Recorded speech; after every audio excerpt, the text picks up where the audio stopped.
정치 맞수다 시작하겠습니다. 오늘은 장성철 공론센터 소장, 서영주 맥 정치사회연구소장과 함께하겠습니다. 어서 오세요. 네, 안녕하세요. 안녕하세요. 어제 22대 국회가 드디어 역대 최장 늑장 개원식을 했습니다. 그 자리에 대통령은 없었습니다. 1987년 민주화 이후 처음인데요. 대통령실에서는 언어폭력, 피켓 시위가 예상되는 상황에서 참석이 쉽지 않다 이렇게 설명을 했습니다. 우선 어떻게 보세요, 소장님? 곧 이제 추석 명절이잖아요. 네. 어르신들 찾아뵈야 되는데 그중에 좀 친척분들 제가 좀 마음에 안 들고 저만 보면 좀 뭐라고 하고 잔소리도 하고 또 어떤 분은 막 저한테 물리적인 막 행동을 하려고 해가지고 네. 찾아뵙지를 못하겠다라고 생각하면 그건 정상이 아닌 것 같아요. 그럴수록 선물 사들고 가가지고 가서 그분들 마음도 좀 풀어주고 인사도 하고 그러면 그분들이 저한테 뭐라고 하겠습니까? 대통령실이 어제 판단한 것은 대통령이 그렇게 판단해서는 안 된다라는 좀 생각도 들었고 해명과 변명이라고 내놓은 것도 대통령실의 언어가 아니라고 좀 생각이 들어요. 그럴수록 가야죠. 그럴수록 대화하고 그게 정치가 아니겠습니까? 대한민국 정치의 가장 큰 어른은 윤석열 대통령이에요. 여러 가지 갈등, 대립 이러한 것들 해결할 수 있는 최고의 권력자는 윤석열 대통령입니다. 근데 제가 생각하기에는 한동훈 대표 보기 싫어가지고 안 가신 것 같은데 야당이 아니고요, 여당이. 한동훈 보기 싫어. 네. 그래서 나는 밥도 안 먹고 만찬도 안 하고 네. 연찬회도 안 가고 아유 같이 차도 이제 안 마실래. 이게 과연 맞는 결정일까? 좀 많이 아쉽고 안타까운 부분이다라고 말씀드립니다. 일부 언론에서 진짜 그렇게 썼더라고요. 야당이 아니라 여당 보기 싫어서 안 갔다 이렇게 쓴 데도 있어요. 그리고 공산이 크지요. 네. 여러 가지를 따졌을 때는 야당은 상수잖아요. 원래 그랬다? 원래 뭐 3년 동안 네. 야당이 얼마나 뭐 좋았던 적이 있습니까? 그러니까 보기 싫었겠죠. 불편하고. 그러니까 야당은 상수라고 했을 때 야당이 상수였을 때 국회를 아예 안 오진 않았잖아요. 그래도 뭐 시정연설 할 때는 오긴 왔잖아요. 근데 이번에는 개원식은 또 다른 문제예요. 22대 개원식입니다. 이거는 여야에 대한 어떤 본인의 감정이 중요한 게 아니라 국민에 대한 예우입니다. 87년 정치민주화에 7명의 대통령이 보수와 진보를 가리지 않고 개원식에는 왔어요. 국가의 전통을 만들어 왔던 것이죠. 그런데 그 국가의 전통을 깰 정도로 본인의 신기를 거스린 게 야당이었겠습니까? 그러니까 결국에는 덧셈 뺄셈을 하면 여당 대표인 한동훈 대표가 내가 만들려고 했던 다른 대표가 있었으면 왔을 수도 있는데 내가 원하지 않는 대표, 최근에 의료개혁으로 나에게 들이댄 그런 각을 세운 대표를 내가 가서 봐야 돼. 그러니까 그게 연장성상에서 밥도 안 먹고 연찬회도 하나 이제 개원식도 안 오는 거 보면 한동훈 대표가 되게 좀 불편한가 보다라고 추측할 수 있다라는 것인데 창피한 일이에요. 한나라의 대통령은 공사 구분을 하셔야 됩니다. 사적 감정이 본인에게 피켓을 들고 또 고성을 지르더라도 본인이 해야 될 일은 한다라는 것이고 그리고 이유를 보면 국회 정상화가 필요하다고 그랬잖아요. 그게 선결돼야 된다. 아니 국정 정상화를 했는지도 모르겠고 국회 정상화 안 되면 오셔가지고 그걸 조율을 해야 되는 거예요. 장 소장 말대로 대통령은 거기 와서 국민들한테 호소하고 여야 대표들한테 호소하면서 국회 정상화를 좀 해주십시오. 라고 해야 되는 거 아니에요? 그럼 와야죠. 그러니까 이건 사적 감정이 들어갔다는 것인데 저는 대통령의 직무에 대해서 심각하게 회의감을 느끼고 있는 게 아닌가라는 생각까지 듭니다. 그 정도다. 저는 그렇게 생각이 돼요. 처음에는 저희가 야당 때문에 안 온 거 아닌가로 시작을 했다가 지금 여당이 이유인 걸로 지금 이렇게 모아지는 것 같아요. 합리적으로 그런 생각해보면 생각도 듭니다. 그게 좀 더 합리적인 이유 같아요. 아니 보수 언론들도 그렇게 많이 쓰고는 있는데 뭐 알 수는 없습니다. 네, 지금 말씀하신 것처럼 지금 현안이 굉장히 산적해 있어요. 그럼요. 그리고 정기국회는 시작이 됐습니다. 지금 말씀하신 한동훈 대표하고 껄끄러웠던 게 이제 의료 개혁 때문인데 거기에 대한 얘기부터 먼저 해볼게요. 관련 발언부터 들어보시겠습니다. 현 정부는 추석 연휴 전후 2주간 9월 11일부터 9월 25일을 추석 연휴 비상 응급 대응 주간으로 지정하고 총 4,000곳 이상의 당직 병의원을 운영하고 응급실 전문의 진찰료를 인상하는 등 강도 높은 지원 대책을 추진합니다. 우리나라 의료 시스템이 붕괴될 위기에 처해 있습니다. 국민의 생명과 안전을 지키는 것보다 더 중요한 일이 어디 있겠습니까? 윤석열 정부는 이제라도 정책 실패를 인정하고 국민 앞에 사과해야 합니다. 그 국정 브리핑에서 윤 대통령이 비상진료 체계가 원활하다 이렇게 얘기를 했는데 현장 분위기는 좀 싸늘했어요. 그리고 지금 한덕수 총리가 얘기한 것처럼 추석 연휴 대책 일단 내놨습니다. 어제 박민수 복지부 차관은 브리핑에서 어려움은 있지만 붕괴를 우려할 상황은 아니다라고 했어요. 이 진단은 어떻습니까? 그러니까 박민수 차관은 또 이런 얘기도 했죠. 응급실 전국적으로 따져보니까 73% 정도 정상 운영되고 있으니까 뭐 그렇게 뭐 우리가 어렵다고 보는 것은 붕괴다라고 보는 것은 좀 과한 비판 같습니다. 이렇게 얘기를 하고 있는데 그때 100% 응급실이 돌아갔을 때도 네. 지금 응급실 좀 사람 부족하다, 의사 부족하다, 지금 되게 좀 과포화 상태다 그랬잖아요. 네. 근데 30% 가까이 지금 제대로 돌아가지 않고 있는데 아직도 우려할 만한 상황 아니라라고 인식하는 이 차관의 이 생각은 어떤 생각 때문에 이럴까라는 좀 생각이 들어요. 우리가 기사로도 계속 보고 있잖아요. 네. 안타까운 일들. 최근에 이제 가장 충격적인 게 그 22개월 된 갓난아이가 11군데 응급실을 돌다가 결국엔 치료를 잘 못 받아가지고 지금 어려운 상황에 놓여 있잖아요.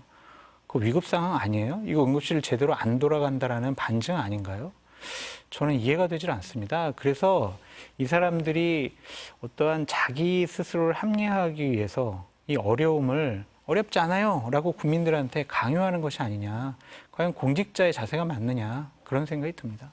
어떠세요? 정부 진단 지금 어떻게 보세요? 그러니까 그 복지부 2차 간의 이런 발언들이 과연 대통령도 이 공통적인 인식을 가지고 있느냐라고 봤을 때는 굉장히 우려스러운 것이에요. 저는 대통령이 그 개원식에 참석하지 않는 것과 다 일맥상통한 거라고 봅니다. 그러니까 국민들은 희생당해도 되는 존재로서 인식하는 게 아닌가.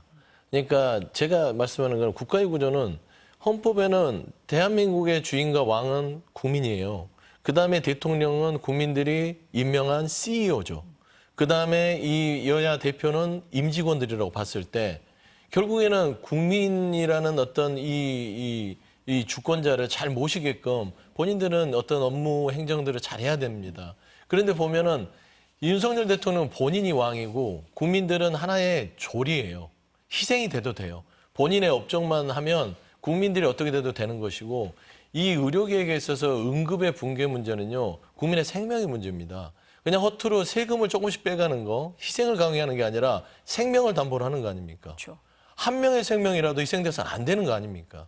그랬을 때는 조금 더 신중하고 어떤 계획의 의지가 있다 하더라도 잠깐씩 브레이크를 밟아가면서 좀 그 의료계획의 드라이브를 잘 가야 될 텐데 이건 드라이브가 아니라 본인의 성과에 의해서 국민들의 생명을 그냥 담보로서 내동기치는 위험한 도박사 같아요. 그래서 저는 이런 부분에 있어서 지금 차관들의 발표나 응급실에 대한 현실의식 자체는 결국에는 그냥 딴 나라에서 산다는 지적에서 벗어날 수 없고 저는 여기에서 아까도 말씀했지만 2살 이 어린 아이의 이 응급 상황에 대한 뇌사라고 그러더라고요. 응급실을 못 찾아서 응급치료 못 받아서. 네. 이게 지금 우리가 말로 해서 그러지 그 부모들은 더 이상은 이 대통령과 한하늘에서 살 수 없는 그런 마음 아니겠습니까? 그런 분들이 이제 국민들이 쌓이면 대통령직을 수행할 수가 없다는 측면에서 본인을 위해서도 조금은 신중하고 섬세하게 다가서라. 좀 그런 조언을 드리고 싶어요. 그러니까 이제 정부에서는 별 문제 없다라고 하는 게 그러면 응급실 문만 열려 있으면 정상 가동이냐 지금 이렇게 지적을 하는 거거든요. 그래서 정부가 내놓은 게 뭐냐면 내일부터 군의관, 공보위 235명 투입하고 응급실 진료비 2.5배 높인다 뭐 이런 게 나왔어요. 그랬더니 그럼 당장 그럼 군 의료는 어떻게 되는 거냐. 그럼 농어촌 취약지에 근무하는 공중보건이 다 올라오면 그럼 거기는 어떻게 되는 거냐 이런 얘기가 나오거든요. 대책이 어떤 겁니까? 지금? 대책이 무책임하다라고 볼 수밖에 없죠. 그냥 응급실에 군의관이 있으면은 그 응급실은 정상 가동된 거로 봐야 되나요? 예를 들면은 추석 때 교통사고가 났어요. 그래서 많은 분들이 다쳤어요. 병원에 응급실로 갔어요. 군의관이 뭐 할 수 있을까요? 정말 응급 상황에 가장 확실하게 치료할 수 있는 응급의들이 대기해야 되는 거 아니에요? 그래서 거기서 진단을 하고 내과도 부르고 흉부외과도 부르고 CT도 촬영하고 그러면 바로 위험하면 마취과 불러가지고 바로 수술 들어가고 다 이렇게 하는 것이 응급실 상황이 정상화됐다라고 하는 거지. 그렇죠. 군의관이 저희는 치료 못 하는데요. 잠깐만요. 딴 병원 알아봐 드릴게요. 이거는 정상화가 아니에요. 우리가 정말 다쳤을 때 응급실 가는 게 경증 환자도 가지만 여기 그냥 상처 났다고 응급실 가는 건 아니잖아요. 정말 뼈가 부러지고 내장이 파열되고 정신을 잃었을 때 가는 거 아니겠습니까? 근데 지금 이런 걸 대책이라고 내놓는 윤석열 정부의 무능력함을 지적하지 않을 수가 없어요. 근데 이런 걸 가지고 대통령께서도 국정브리핑 때 원활하게 돌아가고 있어요. 이렇게 판단하시는 것은 국민들의 인식과 판단과 경험과 다른 생각을 하고 계세요. 이러면 지지율 더 떨어집니다. 이거 빨리 생각 바꾸셔야 돼요. 큰일 납니다. 어떻습니까? 이건 지지율의 문제가 아니에요. 이거는 솔직히 제가 우려스러운 거는 정권 유지에 저는 차원까지 올 수도 있는 문제다. 이거 굉장히 심각하게 받아들여야 돼요. 왜 그러냐면 이게 군의관들이 투입이 된다고 해서 제가 그래서 군의관 투입되면은 어떻게 돌아가나요? 네. 그래서 전문 의들한테 물어봤습니다. 그랬더니 그 오면은 기본적으로 최소한 2, 3주는 그 각 병원마다의 응급 시스템을 익혀야 된답니다. 그냥 앉아만 있어서 되는 게 아니에요. 불침번서라고 보내는 거 아니지 않습니까? 그러니까 가면은 군의관들이라 하더라도 거기에서 어떤 시스템으로 응급 시스템이 돌아가는지 그 익히는 데만 해도 최소 일주일이에요. 거기에다가 따지고 보면은 그들이 뭐 수술을 집도를 하는 데 있어서 군의관들이 갑자기 그 병원에 소속되면서 누가 책임질 거예요? 과연 가능할까요? 그리고 응급이라는 의료 체제에 대해서 이해도가 떨어지는 겁니다. 굉장히 나쁜 정부예요. 복지부 차관도 그 전문적인 복지부의 관료가 아니라서 그런지 모르겠으나 응급이라는 거는 위중한 상태로 넘어가기 직전이거든요. 여기에서는 골든타임이 필요한 겁니다. 골든타임을 넘겨버리면 위중한 상태로 가는 거예요. 그래서 응급의학에 대한 어떤 전문의들이 필요한 거고 그래서 한템 쉬면서 의료진들의 대화를 통해서 국민들의 사지에 몰리는 거를 두고 볼 거냐. 일단은 추석 연휴라도 좀 나와서 근무를 합시다. 이 공간을 마련하라고 했던 것인데 이마저도 거저 찾잖아요. 그리고 윤석열 대통령께서는 국민의 생명이 허투루 정말 보이는 건지 저는 염려스럽고요. 저는 아까 그 꼬마에 대한 이런 안타까운 소식도 있지만 나이 드신 분들 추석 명절에 많이 아프시거든요. 맞아요. 그러면 이제 응급처치를 못 받으면 돌아가실 수도 있습니다. 어떡할 거라고 그래요? 저는 이렇게 정말 무대책으로 일관하는데 저는 예산 낭비까지는 저 용인을 할 수 있다고 봐도 국민의 생명 가지고 장난치는 건 아니다. 저는 그런 부분에 있어서 정권의 어떤 이런 지지율 문제가 아니라 유지 자체도 어려울 수 있다. 그렇게 생각합니다. 요즘 그런 얘기예요. 추석 때 절대 아프면 안 되고 밤에 아프면 안 된다. 뭐 이런 얘기들을 하잖아요. 그럼 어쨌든 이제 이거를 해결을 좀 해야 되는데 그 한동훈 대표가 얘기했던 의대 정원 조정 얘기 민주당에서도 어느 정도 공감을 했고 어제 보니까 뭐 환자 단체, 교수 단체도 이게 유일한 해법이 아니냐 이런 목소리들이 좀 나오고 있어요.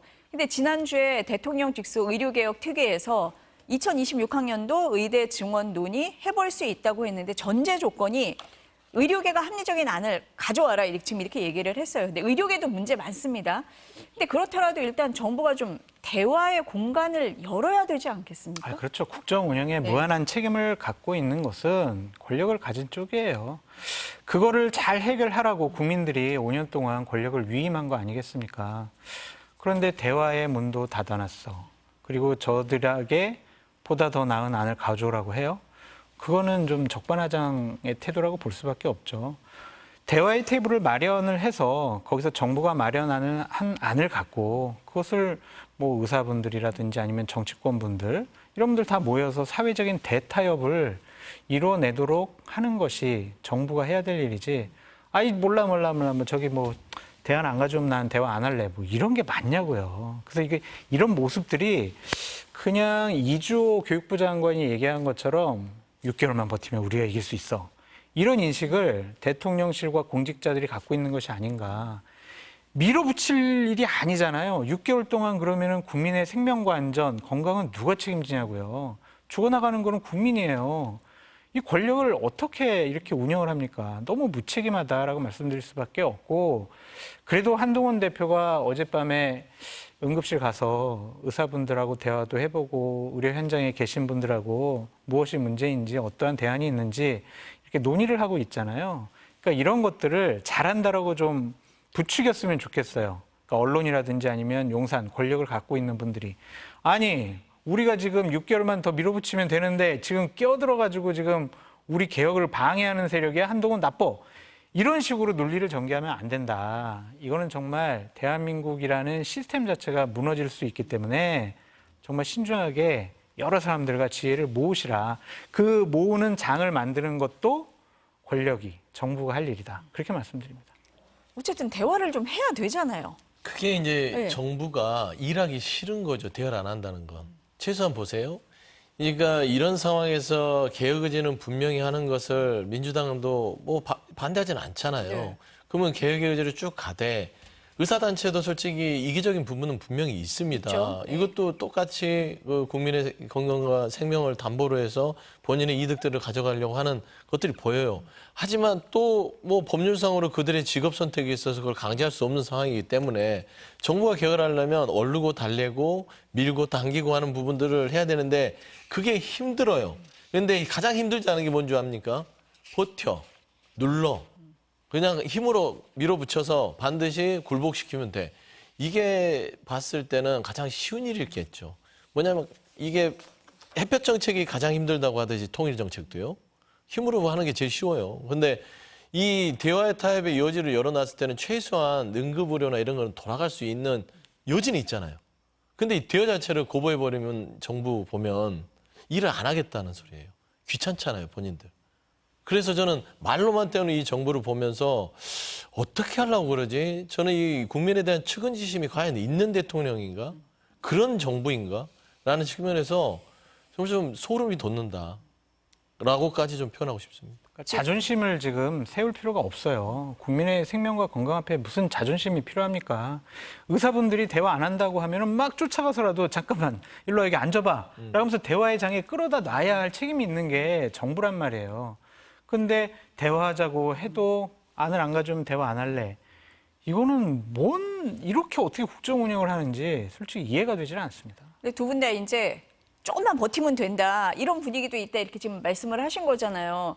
그래서 그런지 아까 소장님 지지율 말씀도 하셨지만 최근에 나오는 여론조사 이렇게 보면은 거의 역대 두 번째로 낮은 수준이다. 이렇게 나오는데 많이 떨어진 부분이 의정 갈등이에요. 그러니까 국민들이 보기에도 이거는 문제가 있다, 심각하다 이렇게 보고 있는 거 아니겠습니까? 그럼요. 네. 그런 우려를 대다수의 국민들이 하고 있기 때문에 지지율 하락 현상으로 나타나고 있는데 더 우려스럽고 걱정스러운 거는 어제 대통령실의 반응입니다. 의료 개혁은 우리가 해내야 될 일이다. 지지율에 일희일비하지 않겠다. 이렇게 얘기를 해요. 제발 부탁드립니다. 지지율에 일희일비 해주시기 바랍니다. 지지율 떨어지면 국정 운영 못해요. 서 소장님 말씀하신 것처럼 권력 유지, 정권 유지를 못해요. 지지율 10%까지 가면은요, 이거는 어떻게 권력을 유지할 수가 있겠어요. 아무리 권력을 행사한다고 하더라도 공무원들부터 말 안 들을 거예요. 권위를 잃어버리고 신뢰를 잃어버린 그런 정권은 그냥 형식적인 권력을 갖고 있더라도 못해요. 그냥 인사권만 갖고 있는 거지. 뭐를 결정하더라도 못해요. 4+1 개혁한다고 했잖아요. 연금 개혁할 수 있을 것 같아요? 국민들이 반대하면 못합니다. 당신들은 그냥 가만히 있어라. 그냥 연금 개혁, 고육 개혁 이런 거 하지 말아라. 노동 개혁 당신들 하지 마. 이러면 아무것도 못해요. 식물 정권 됩니다. 그러니까 제발 지지율에 일희일비하시고 전광판 보시고 지지율이 왜 떨어졌는지 세밀하게 분석을 해서 지지율 끌어올릴 그 대책을 먼저 만들어라. 그렇게 말씀드려요. 맞아요. 저도 동감하는 것들이 윤석열 대통령이 가져야 될 마음은 국민한테 좀 사랑을 받고 싶어하는 마음을 가졌으면 좋겠어요. 저는 국민들한테 사랑을 받고 싶은 마음을 버린 것 같아요. 보통 이게 지지율이 떨어지면 대통령이나 정부는 네. 왜 우리가 지지율이 떨어졌지? 국민들의 사랑받는 방법이 뭐지? 연구하고 골똘히 골몰해서 사랑받는 메시지, 사랑받는 행위들을 해서 국민들한테 지지를 얻으려고 노력을 하는데 포기했잖아요. 그게 전광판 안 본다는 소리입니다. 국민들이 어떻게 되든 말든 나를 사랑하든 말든 국민의 70% 80% 이상이 나를 미워하든 말든 난 내 갈 길을 가고 그러면 나도 국민들 보기 싫어. 그러니까 개원식도 안 오는 거예요. 국민들이 본인 사랑을 받고 싶어하는 대상이 이제 아니니까 그냥 본인들만 용산에서 구중궁궐처럼 왕놀이하면서 살면 나는 편하거든. 이런 느낌을 준단 말이에요. 그러면 정권이 유지가 될 수 있겠냐라는 것이고 제가 말씀드리는 거는 정말 비록 대통령이라 할지라도 국민의 생명과 건강을 그 어떤 누구도 침범할 수 없는 겁니다. 그걸 지켜야 되는 것이에요. 근데 제가 앞서 얘기했지만 내 어린아이가 치료를 못 받아서 정말 생명을 잃는다. 내 부모가 치료를 제때 못 받아서 생명을 잃으면 이거는 그냥 서운한 정도, 지지율을 떨어지는 정도가 아니라 불구 천천지 원수가 되는 겁니다. 한 나라의 대통령을 싫고 좋음이 아니라 내 부모를 죽게 하고 내 자식을 죽게 한 원수가 된다면 과연 이 국정이 유지될 것이냐. 이 정도의 텐션을 가지고 의료계획을 정말 조심스럽게 다뤄야 되는데 너무 좀 거칠다. 예. 그러니까 의대 정원 확대라든지 의료개혁 반대하는 국민이 누가 있겠습니까? 의사분들도 나빠요. 기득권 유지하려고 국민들 버렸잖아요. 그 의사로서 히포크라테스 선서 하셨잖아요. 그런데 왜 국민들을 버리겠습니까? 그러니까 그러한 분들이 버리지 않고 의료계획에 동참을 하고 의대 정원에 찬성하도록 여러 가지 작업도 하고 시스템도 하고 설득도 하고 제도도 마련해놓고 그게 능력 있는 정부가 해야 될 일인데 그냥 툭 던져놓고 안 따라와? 너희들 나쁜 사람들. 너희들은 대화 안 해. 따라와 무조건. 우리는 버틸 거야. 우리 대화 안 할 거야. 이런 식은 앞으로도 국정 운영에서 버려야 될 자세가 아니냐 그런 생각이 듭니다. 그러니까 지금 대통령실이나 정부 빼고는 다 비슷하게 인식을 하고 있는 것 같은데 왜 거기만 인식차가 있는지 참 답답한 생각이 듭니다. 궁궐이 네. 소통이 잘 안 되나 봐요. 용산이라는 게 네. 이 옮길 때 보면은 청와대가 구중궁궐이라서 소통을 위해서 용산을 옮겼다고 했는데 더 소통이 안 되는 구중 10중궁궐이 됐고요. 제가 왜 그 이 개혁에 대해서 우려를 표하냐면 최근에 좀 격까지 갔지만 김용현 국방부 장관 후보자가 네. 청문회 이런 얘기를 해요. 용산 이전에 대해서 얘기를 하며 언급을 하면서 윤석열 대통령만 해냈다라고 합니다. 이전을. 그렇죠. 네. 그러면서 이걸 성과로서 그러니까 무엇을 누구를 위해서 이전했는지가 아니라 윤석열 대통령의 성과로서 이전했다는 그런 발언이에요. 결국엔 이 개혁도 누구를 위한 개혁이냐. 국민의 어떤 의료 서비스의 개혁이 아니라 본인 윤석열 대통령 아무도 못한 역대 정부에서 못한 의료 개혁을 내가 해낸다라는 차원에서 국민들의 생명조차도 희생시킬 어떤 결심을 한 게 아니란가라는 측면에서 이게 일맥상통한 어떤 그런 흐름들이 굉장히 너무 우려스럽고 끔찍하다. 예. 어쨌든 국민들의 목소리에 좀 귀를 기울이고 소통을 좀 했으면 좋겠다 이런 생각이 듭니다. 다음 얘기 한번 넘어가 볼게요.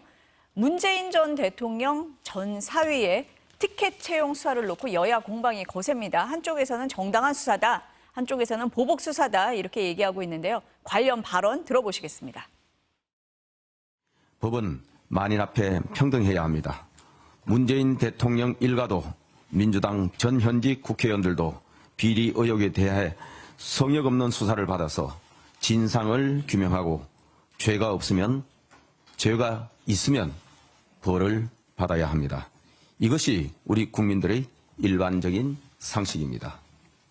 전임 대통령에 대한 모욕 주기와 망신 주기, 한마디로 괴롭히기를 위한 수사이고요. 네. 김건희 여사 명품백 수사에 대한 일종의 물타기용이라고 생각합니다. 6일 날 수심의 결과가 나오고 그리고 최근에 의료 대란이라든지 전국 운영이 어려운 상황에서 시선을 좀 딴 데로 끌어보자. 여야의 시각이 완전히 달라요. 문재인 전 대통령 딸 집을 압수수색하면서 문 전 대통령을 피의자로 적시를 했습니다. 문 전 대통령 직접 겨냥했다. 이렇게 봐야 할까요? 그렇게 봐야죠. 피의자로 적시했으면 네. 문재인 대통령까지도 조사하고 수사하겠다. 그렇게 보여집니다. 저는 윤건영 의원의 발언은 정말 좀 모순되고 있다. 그러니까 피해의식에 쩔어 있는 것이 아니냐. 좀 그런 생각이 듭니다. 네. 그러면은 전직 대통령 가족과 관련해서는 어떠한 불법적인 잘못된 여러 가지 혐의가 의혹이 있어도 조사하지 말아야 됩니까? 그냥 김건희 여사 명품백 물타기하고 지지율 떨어지니까 저렇게 조사한다라는 오해를 받을 것 같으니까 전직 대통령 관련해서는 건들지 말아야지, 조사하지 말아야지.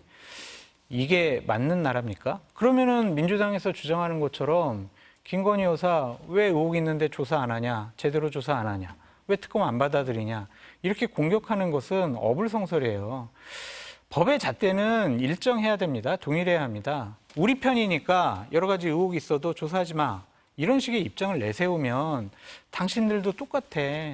당신들 지금은 윤석열 정권 공격하지만 당신들 또 정권 잡으면 또 옛날처럼 그냥 자기 진영에 있는 사람들, 가족들을 보호하는 데 권력을 이용할 거 아니야. 이런 비판을 받게 되면 국민의 지지받지 못합니다. 잘못한 거 있으면 수사받아야 되고요. 그다음에 더 많은 잘못이 있으면 기소를 당하고 재판정 가서 무죄 입증해내는 것이 맞는 것이지 수사하지 마라, 정치보복이다, 물타기다 이런 식으로 공격하는 것 자체가 스스로 자신들이 김건희 여사라든지 윤석열 정권에 대한 공격에 대한 명분과 정당성을 훼손시키는 일이다. 창피한 줄 알아라. 전 그렇게 말씀드려요. 어떠세요? 저는 문재인 전 대통령의 이 수사 착수를 보고 네. 역시 이 보수 정권의 이 잔인한 검찰의 수사 방식, 노무현 전 대통령을 수사할 때도 가족을 건드렸어요. 또 문재인 전 대통령을 수사할 때도 또 가족을 건드려요. 이명박 전 대통령, 박근혜 전 대통령 수사하지 않았냐라고 막 날선 비판을 합니다. 근데 그 전직 대통령 두 분은 본인들이 저지른 일입니다. BBK, 최순실에 의한 국정농단. 이거는 뭐 박근혜 전 대통령 가족이 없다 하더라도 따지고 보면 본인들의 과오로 인한 수사였고 이건 당연히 해야 될 적폐 수사였다면 노무현 전 대통령은 딸에 대한 어떤 비자금 문제들, 지금 문재인 전 대통령은 본인의 딸 가족에 대해서 생활비가 아니라 용돈 수준의 소액의 돈을 줬음에도 불구하고 마치 대통령의 직이 있었기 때문에 모든 국정을 포괄한다는 의미에서 딸의 남편, 전 사위가 어디에 취업을 했다고 해서 그게 하나의 대가성이 있을 것이다라는 거예요. 전형적인 인디언 기우제식입니다. 첫 번째는 노무현 전 대통령과 비슷한 방식으로의 수사는 정치보복에 가까운 것이고, 두 번째는 그 내용 자체도 결국에는 특수부 수사식으로 엮어서 넣는, 결국에는 문재인 전 대통령이 이상직 전 의원을 중진국 이사장으로 하는 데 있어서 뭔가가 있을 것이다라는 거잖아요. 그게 밝혀진 게 아니라 뭔가가 있어야 된다라는 끊임없는 수사를 지금 털고 있는 거예요. 저는 그런 부분에 있어서는 정당한 수사라고 보기는 쉽지 않다. 이거는 정치적인 어떤 보복에 가깝지 않냐라는 것이고, 김건희 여사 부분은 말을 안 할 수가 없어요. 굳이 왜 그러냐면 이거는 결과를 떠나서 절차적 문제입니다. 대통령 배우자인 김건희 여사에 대해서 정말 추경 원내대표가 말했듯이 법은 만인 앞에 평등했나요? 김건희 여사 핸드폰 압수수색했나요? 검사들이 압수를 당했지 않습니까? 반대로. 그래서 출장 조사를 받았잖아요. 김건희 여사 어디 자택이라도 코바나 컨텐츠라도 압수수색을 했나요? 주변 사람 불러다가 조사를 해봤나요? 안 했잖아요. 왜 검찰의 수사는 김건희 여사에게는 한없이 성역이 되고 문재인 전 대통령에게는 딸을 수사하기 위해서 그 측근 150명을 불러다가 탈탈 터는 그런 수사 방식을 하느냐는 측면에서부터 이미 절차와 과정에서 정치보복성 수사의 형식을 띄었다라고 주장할 수밖에 없습니다. 민주당이 자신들의 주장의 정당성을 입증하려면 좋다. 문재인 대통령부터 나 조사해라. 내가 뭐 검찰에 오라고 하면 내가 가서 조사받겠다. 그러면서 김건희 여사도 조사 제대로 해라. 이게 맞지. 우리는 조사하지 말고 김건희 여사는 왜 그렇게 조사했어? 라고 따지는 게 맞냐라는 좀 생각이 들고요. 서 소장님께 좀 여쭙고 싶습니다. 5천만 원이 용돈 수준입니까?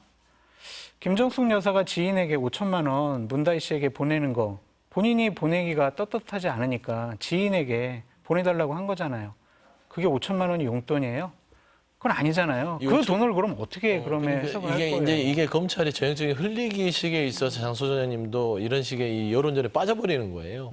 그러니까 5천만 원을 보낼 시점은 문재인 전 대통령의 퇴임 이후입니다. 그렇죠. 예, 퇴임 이후고 문다혜 씨가 이혼을 할 즈음이에요.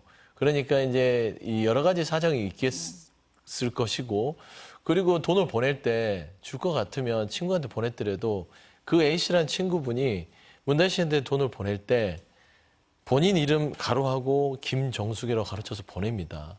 이거는 무슨 어떤 뭐 돈 세탁을 하거나 불법한 돈이라면 굳이 본인의 이름을 딱 박아서 보내겠습니까? 그거는 검찰 수사에서 아주 단순하게 밝혀질 부분인데, 마치 기사 내용을 보면 문재인 대통령이 당시 재임 시절에 청와대 행정관을 시켜서 이 돈을 이렇게 돌려서 김정숙 여사의 친구분을 통해서 뭐 준 것처럼 이런 오인을 주는 거예요. 그러니까 퇴임 후에 일어난 일들에 대해서 마치 지금 5천만 원이 대단한 돈이라고 하지만 5천만 원은 또 증여의 부분에서도 면탈이 됩니다. 그럼 그냥 주면 되잖아요. 본인 그러니까 그 계좌에서 사정이 주면. 있었겠지요. 네. 예를 들어서 그 당시에 김정숙 여사가 딸에게 돈을 줄 때 당시에 직접 못 주는 부분이 있었거나 아니면 친구를 통해서 줘야 될 부분들이 어떤 개인적인 사정이 있는 것인데 대한민국의 모든 고위공직자가 예를 들어서 본인의 가족의 누군가가 어떤 대기업이나 어떤 기관에 취업했을 때 영향력이 있다고 다 의제가 된다면 다 계좌 털고 거기에 대해서 나름대로 뇌물성, 포괄적 뇌물죄를 적용한다면 저는 검찰에서 맘만 먹으면 다 털 수 있을 것 같아요. 재임 중에도 당시 청와대 여러 관계자들로부터 문다혜 씨에게 입금된 그런 흔적들도 있잖아요. 그러니까 뭔가 이상하다니까요. 그냥 주면 되잖아요. 그냥 본인 자녀잖아요. 주면 되지 왜 그런 식으로 청와대 행정관, 관계자, 유송화, 춘추관장 이런 사람들 명의로 왜 그런 문다혜 씨에게 주냐고요. 이상하다. 그러니까 그런 것들을 제대로 해명받고 조사하기 위해서 문재인 대통령 조사할 수 있다. 전 그렇게 보여지고 이거를 자꾸 정치적인 공세, 보복, 물타기 이런 식으로 민주당이 얘기를 안 했으면 좋겠다. 그렇게 말씀을 드리고요. 예를 들면은 윤석열 대통령이 김동철 전 의원을 한전사장으로 이렇게 임명을 했어요. 네. 근데 그 김 사장이 김건희 여사 오빠를 한전의 자회사에 임원으로 이렇게 영입을 했어요. 그럼 민주당이 가만히 있겠어요? 왜 그랬냐부터 시작해서 특혜 아니냐, 뭔가 이상한 거 아니냐, 검찰 조사해라 이렇게 공세를 하지 않겠냐고요. 그러니까 이상한 부분에 대해서는 여야, 전직 정권, 현직 정권 가리지 않고 동일한 법적 잣대를 갖고 조사하고 혐의 없으면 무혐의하고 그리고 혐의 있으면 기소해가지고 재판받고 그게 올바른 대한민국 아니겠습니까? 아니, 그러니까 정식적인 절차를 밟은다면 당연히 문제 제기를 하지 않겠죠. 그러니까 예를 들어서 그 문다혜 씨의 전 남편 부분도 사이인데 타이스타도 굉장히 대단한 회사라고 다들 이제 오해를 하는데 직원이 4명인 태국에 있는 티켓팅을 하는 회사예요.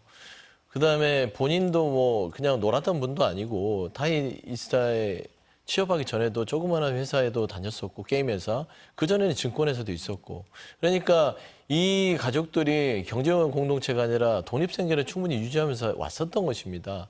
그러니까 제가 말씀드리는 것은 문재인 전 대통령과 이상직 전 의원이 결국에는 관계가 있어야 된다는 시점에서 수사를 하는 게 정치보복이라는 거예요. 예를 들어 문재인 전 대통령과 이상직 전 의원을 원래 이스타공항 항공을 이거 수사하면서 나온 연관 별건이잖아요.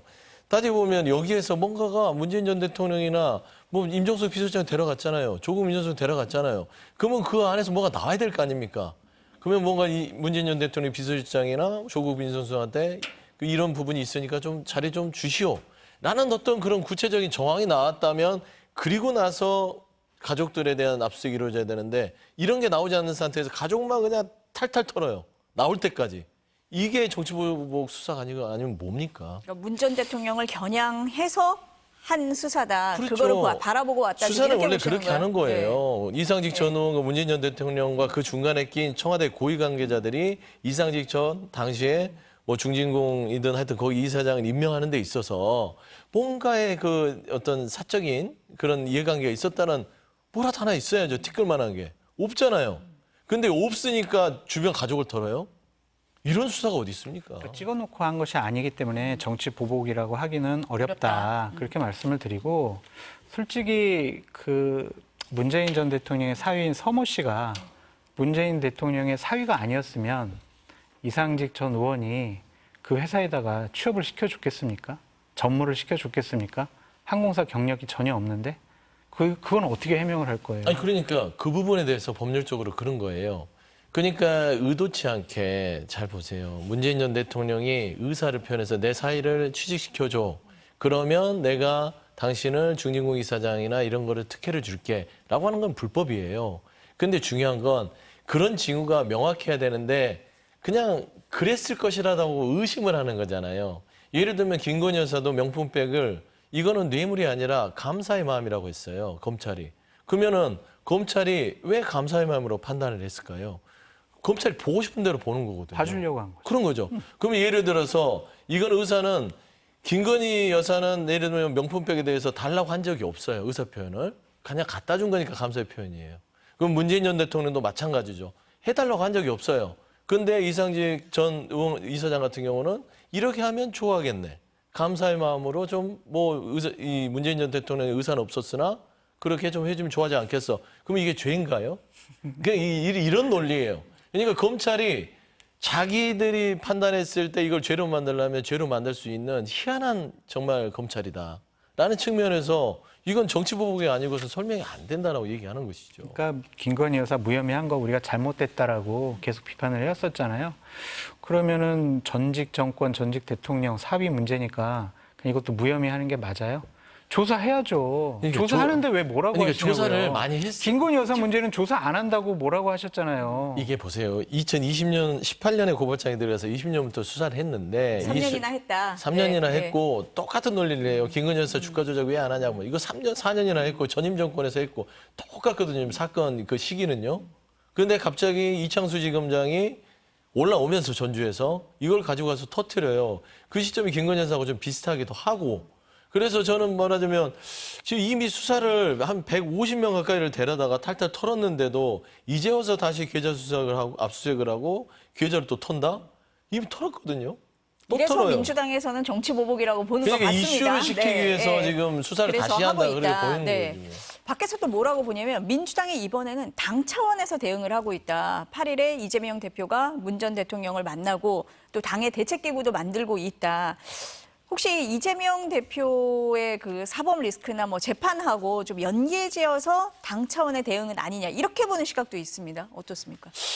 뭐 그렇게 본다면은 또 비판하기 위해서는 볼 수 있겠으나 제가 보기로는 그냥 전직 대통령에 대한 정치보복 수사로 판단한 것 같고요. 정치보복 수사이기 여기에서 때문에. 네. 문 전 대통령이 수사를 받는데 현직 당대표가 가만히 있으면 어떻게 되겠어요? 지금 이 진보 지지층 내에서는 많은 어떤 비판을 받을 수 없지 않겠습니까?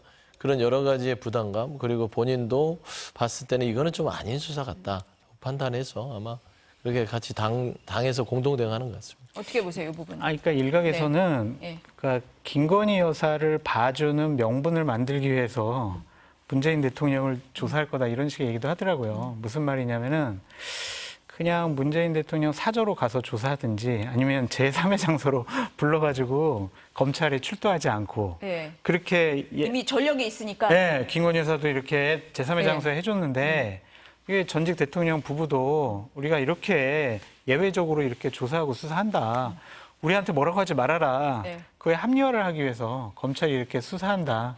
그런 얘기도 있더라고요. 검찰에 대한 이런 의심과 그러기에는 너무 네. 검찰 권력을 네. 너무 사사로이 쓰는 것 같고 네. 그러니까 이런 논리잖아요. 김건희 여사의 어떤 검찰의 출정 조사가 여기만 있는 게 아니다. 네. 그러니까 특혜 문재인 전 논란이 일었는데 대통령도 아니다. 똑같은 보여주려고. 잣대로 이렇게 예우해 주는 것이기 네. 때문에 비판하지 말라 이제 그런 얘기를 하시는 건데 만일 그런다면 진짜 검찰이 김건희 여사를 위해서 너무 이 수사 권력을 사사로이 쓰는 거기 때문에 그러지 않을 거라고 보고요. 저는 민주당이 당 차원의 대응은 안 했으면 좋겠어요. 그러니까 이것은 문재인 대통령이 감내해야 될 몫이다라고 말씀을 드리고 당 차원에서 저렇게 하면은 아까도 계속 말씀드리지만 김건희 여사나 윤석열 정권을 공격하는데 자가당착에 빠질 수밖에 없다. 그래서 좀 너무 깊숙하게 개입 안 하는 것이 좋지 않을까 그런 생각이 듭니다. 일단 그거는 별개로 보고 수사는 수사대로 받아라 이런 말씀이신 그러니까 것 같습니다. 자기 편에는 네. 왜 이렇게 관대하게 생각하냐고요. 보다 더 엄격하게 자신들에게는 엄격한 법적, 도덕적, 윤리적 잣대를 들이대야 국민들 앞에 또 상대를 비판할 때 떳떳해지는 거지. 우리는 조사하지 마라, 조사하기만 해봐라 이러면서 너는 조사해야 된다 이렇게 손가락질하는 게 맞냐고요. 저는 여나 야나 정말 참 한심하다. 근데 좀 끔찍한 것들이 있어요. 이게 우리 대한민국 검찰이 얼마나 무섭냐면 기소의 결정 권한이 유일한 사람들 아닙니까? 그냥 어떻게 해서든 이제 기소를 본인들이 결정하면 일단 재판을 받아야 돼요. 그게 무죄가 되든 아니든. 근데 재판의 시간은 지난합니다. 뭐 길으면 1, 2년. 네, 네. 그러면 그 기간 동안 그 사람의 삶은 피폐되는 거예요. 그러니까 저는 이런 부분에 있어서 검찰개혁을 얘기했던 것입니다. 이게 비단 정치인이나 권력자들의 어떤 문제가 아니라 네. 일반인들도 검찰이 안 좋은 마음 먹고 당신 내가 기소해서 재판받게 할 거야. 무죄 난 다음에 검찰이 책임집니까? 아무것도 안 합니다. 손해배상해야 고작 돈 1,000만 원? 아니면 돈 100만 원 받는 거거든요. 그러니까 이런 상황에서 기소권을 이렇게 남발하는 것들이 결국에는 피의자를 문재인 전 대통령을 적시했다는 부분에서 그 자체부터가 이미 저는 정치보복이 시작됐다고 보는 거예요. 그러니까 야당에서도 문제 제기하는 부분 중에 하나가 검찰에서는 이제 그 사위 항공사 특혜 의혹만 본다고 했는데 문 대통령 퇴임 이유도 보고 또 딸 다혜 씨 이혼 이유도 보고 하니까 무리한 수사가 아니냐, 정치보복 아니냐 이렇게 공격하는 부분이 있는 것 같습니다. 마지막 의제가 될 것 같은데 계엄설 얘기 한번 해볼게요. 요즘에 그 민주당 이재명 대표가 여야 대표 회담 모두 발언에서 계엄 얘기를 하고 민주당 지도부도 얘기를 했어요. 어제 김용현 국방장관 후보자 인사청문회에서도 계엄과 관련한 질의가 나왔습니다. 대통령실과 국민의힘은 근거 대라, 사실 아니면 국기 문란이다. 이재명 대표는 당 대표직 걸고 말해라 이렇게까지 나왔어요. 이 얘기가 왜 나온다고 보세요? 민주당은 네. 윤석열 대통령은 나쁜 사람, 독재자야. 그런 프레임에 가두기 위해서 계엄령까지 들고 나오는 것 같은데 좀 근거를 제대로 대면서 얘기를 했으면 좋겠어요. 북한이 쳐들어온대요. 근거를 대야 없다? 되는데 근거를 못 대겠어요. 그냥 우리나라를 위협을 하니까 쳐들어온대요. 근데 어쨌든 계엄을 현실적으로 하더라도 네. 국회에 바로 보고하게 돼 있고요. 국회에서 바로 제적 과반수 이상으로 계엄 해제 그럼 바로 해제가 돼요. 그리고 국회의원은 현행범이 아니라 체포나 구금을 할 수가 없어요. 현실적으로 불가능하고 실현 가능성도 없는 일을 자꾸 이렇게 얘기하는 것은 윤석열 정권 독재자, 독재국가 프레임에 가두기 위해서 지금 민주당이 상당히 괴담으로 선전선동을 하는 거다. 참 나쁜 정치의 전형이다. 이렇게 말씀드려요. 괴담이다 이렇게 보십니다. 뭐 괴담이다, 네. 선동이다 주장할 수 있지요. 네. 그런데 이제 일단은 이제 공당에서 오랫동안 여러 가지 정보 라인을 통해서 제보가 많이 들어왔고 김민석 최고나 김병주 의원이 본인들도 나름 김병주 의원은 특히 또 장성 출신이잖아요. 그렇죠. 그래서 군의 정보들을 접했을 때 이걸 발언을 해도 신빙성이 떨어지는 않겠다라고 판단한 것 같아요. 근데 다만 제가 여러 번 우려를 표했던 것은 지금은 계엄에 대한 어떤 메시지나 이슈를 들어가는 것은 민주당에 도움이 되지 않는다. 지금은 최해병 특검에 대해서 집중하고 이게 국민들이 이 최해병 특검에 대해서 대통령이 자꾸 거부를 하는 것들을 관철시켜서 네. 결국에는 이거를 특검을 받아들이게만 하는 데 집중을 해야 되는데 계엄을 통해서 시선이 분산되는 효과가 있거든요. 저는 그래서 타이밍상은 굉장히 좋지 않은 타이밍이라고 보는 것이고 다만 이제 계엄의 부분들은 저는 어떤 우려를 말하자면 이제 표하는 겁니다. 왜 그러냐면 윤석열 정부의 3년을 보면 이게 정상적인 국정운영은 아니었다. 비정상적인 국정운영이기 때문에 이게 계엄까지도 생각하고 있는 거 아닌가라는 얘기들이 이 말하자면은 군이나 어떤 여러 가지 정보 라인에서 나오고 있기 때문에 특히 중앙부 라인들을 쭉 행안부 장관, 뭐 국방부 장관, 그다음에 뭐 저거죠 방첩사령관, 777 사령관 이게 이런 라인의 중앙부 라인을 이렇게 포석을 하다 보니 그런 의심과 의혹을 갖게 되나. 저는 지금 민주당에서는 이 정도의 우려만 표하고 여기에서 정쟁거리로서 계엄을 더 이상 확산시키는 것은 도움되지 않을 것이라고 판단합니다. 저런 괴담과 선전선동으로 예전에 민주당 계열의 정당들이 재미를 봐서 그래요. 뭐 사드 전자포로 내 몸이 튀겨져 하면서 막 춤도 추고 그러면서 상당히 문제를 불러일으켰었고 뭐 광우병 괴담도 그랬던 것 같고요. 후쿠시마 오염수 괴담도 그런 것 같고 독도를 팔아먹는 거 아니냐 이런 괴담도 얼마 전에는 했었거든요. 괴담을 통해 가지고 나쁜 정권 윤석열 정권 이렇게 국민들을 좀 현혹시키려는 것이 아니냐 그런 생각이 듭니다. 근데 지금 말씀하신 것처럼 그 이 계엄 얘기가 나오기 시작한 게 이제 김용현 경호처장을 국방부 장관 후보자로 지명하면서부터 이 얘기가 나오기는 했었거든요. 네. 그거하고 좀 연관이 있다고 보시는 거예요? 그러니까 김 군 소장님? 내부에서 제 추측건대는 그런 우려들을 하지 않았을까 싶어요. 특히나 대통령 경호처장을 하던 분을 국방부 장관으로 인사하는 것들이 그렇게 아주 쉬운 일은 아니거든요. 그다음에 지금 보면은 충하고 1년 선배란 말입니다.